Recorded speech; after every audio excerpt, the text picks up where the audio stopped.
Isang magandang buhay at mapagpalang araw mga kagulay. Welcome po uli sa ating Tag Price Update ng mga sariwang gulay dito po sa ating Kabanatuan Vegetable Trading Center, Palengke ng Sangitan.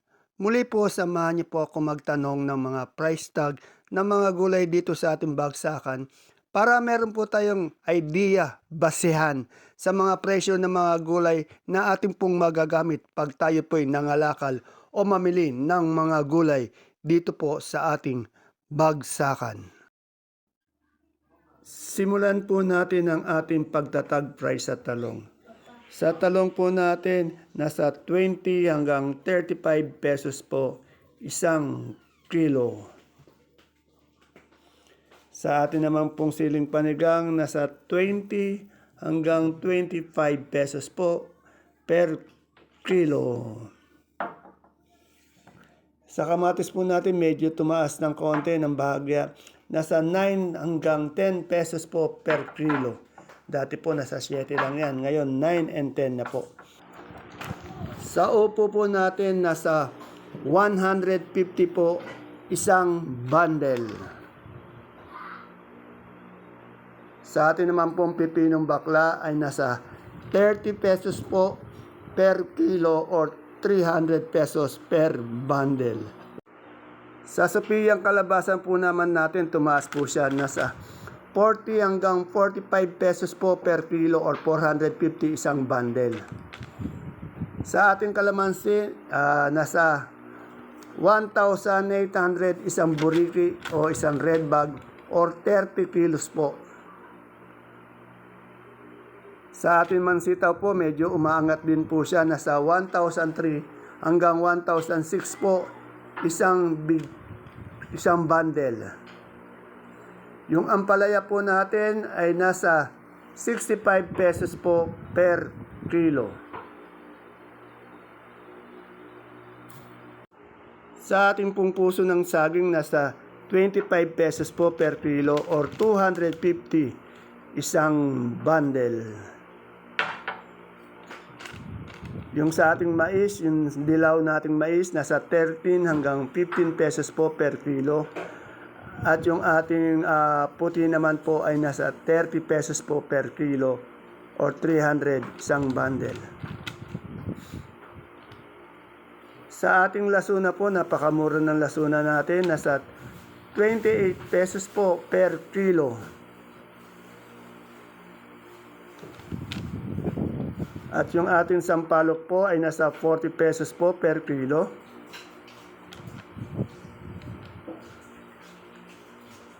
Sa mani po natin walang pagbabago, nasa 75 pa rin po per kilo. Matataba po yung ating mani, mapupula, malinis pa. 75 pesos per kilo. Yung luya po natin, yung quality, 90 pesos po. Meron din po tayong good na sa 70 hanggang 80 pesos po per kilo. Yung ating bonitong ampalaya po, nasa 40 pesos po per kilo.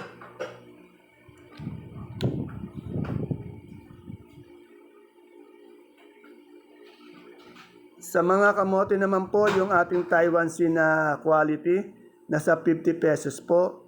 Yung kamoting ubi, 45 pesos. Kamoting dilaw, 35 pesos. Kamoting puti, 30 pesos per kilo. Yung suprema po natin kalabasa, umangat po yan, nasa 55 pesos po per kilo. Yung medium, 53 pesos.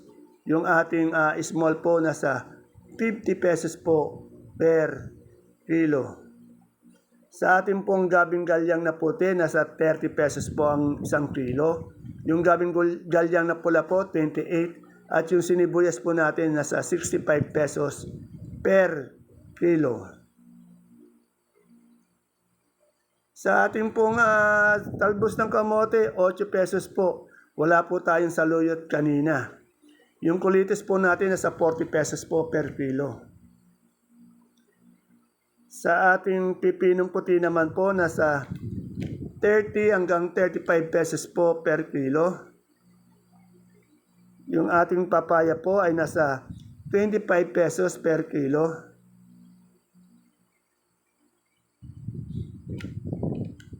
Yung hagod po, nasa 25 hanggang 30 pesos po per tali. Sa ating singkamas, wala pong pagbabago. Nasa 100 po ang isang bilkis. Yung ating patolang kinis naman po, nasa 25 hanggang 30 pesos po per kilo.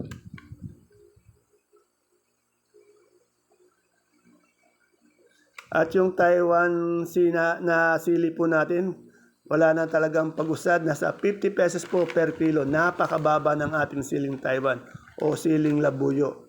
Yung sultan po natin, medyo angat naman po siya. Nasa 90 hanggang 100 pesos po per kilo. Yung ating luyang dilaw po, nasa 50 pesos po per kilo. Sa pechay po natin, nasa 20 pesos po siya, isang kilo or 200 isang bundle. Maganda yung pechay natin. Ayan nga po, yung kalabasa po natin Suprema, 55 yung big, 53 yung medium, 50 naman yung small. Makabawi naman yung mga farmers natin.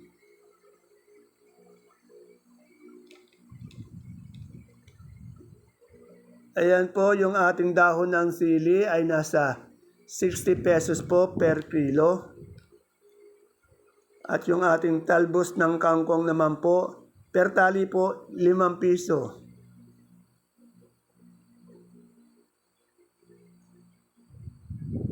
Sa ating pong turo ay nasa 50 pesos po per kilo.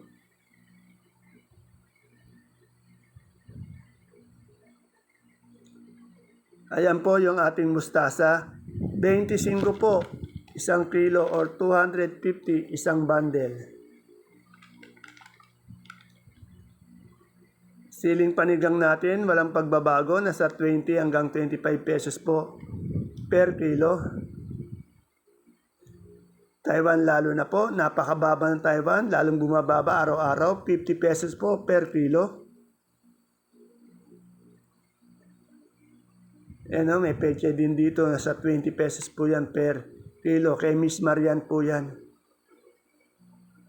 Sa gulay bagyo po natin, sa repolyo po natin, nasa 250 po isang bundle ng ating repolyo.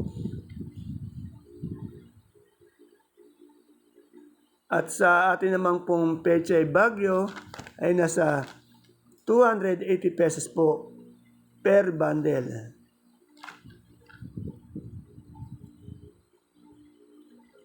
Yan, sayote po natin nasa 250 po isang bundle.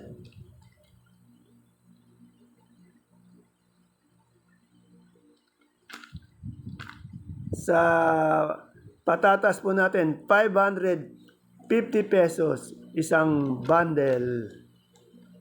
Yung marble po niya, nasa 450 po isang bundle. Sa labanos naman po natin, nasa 300 pesos po per bundle.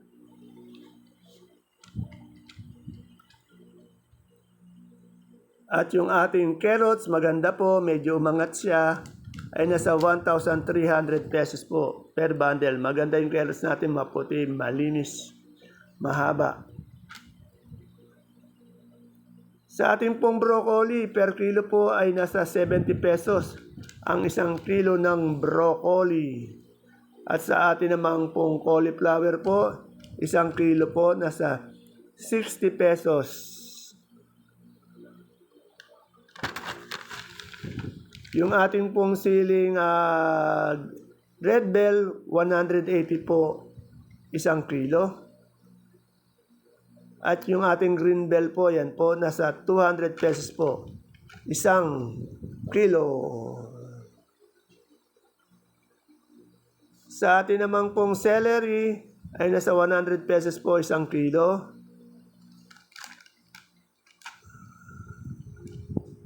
Yung ating leeks, 140 po isang kilo. Yung beans po bagyo natin ay nasa 90 pesos po per kilo. At yung ating lemon po, walang pagbabago. Lemon na imported, nasa 180 pesos po per kilo. Yan, yung pipino po natin, isang bundle po, 600 pesos. Isang bundle. Yung corn po natin, nasa 25 pesos po per styro. At sa atin naman pong sibuyas na puti po, ay nasa 230 po yung small, 10 kilo. Yung medium po, 330 po. 10 kilo. Isang bag po yan ha. Yung bag ng pong yan ay nasa 10 kilo. Sa pula po natin ay nasa 480 po. Isang red bag na 10 kilo. Sa kanso po natin na bawang yung malaki po, 450. Yung small po, 430. Isang bag o 5 kilos po. At sa ating super weight naman po, 520 po. Isang bag po. Ayan po mga kapalengke, mga kagulay, ang ating pinaka-latest price tag update ng mga sariwang gulay na dumadagsa po dito sa ating bagsakan. Sana po mapanood nyo tuwing umaga ang ating pag-update para meron tayong basihan, idea sa mga presyo ng gulay dito na ating pong magagamit pag tayo'y nangalakal dito sa ating baksakan. See you po again tomorrow. Bye-bye. God bless us all po.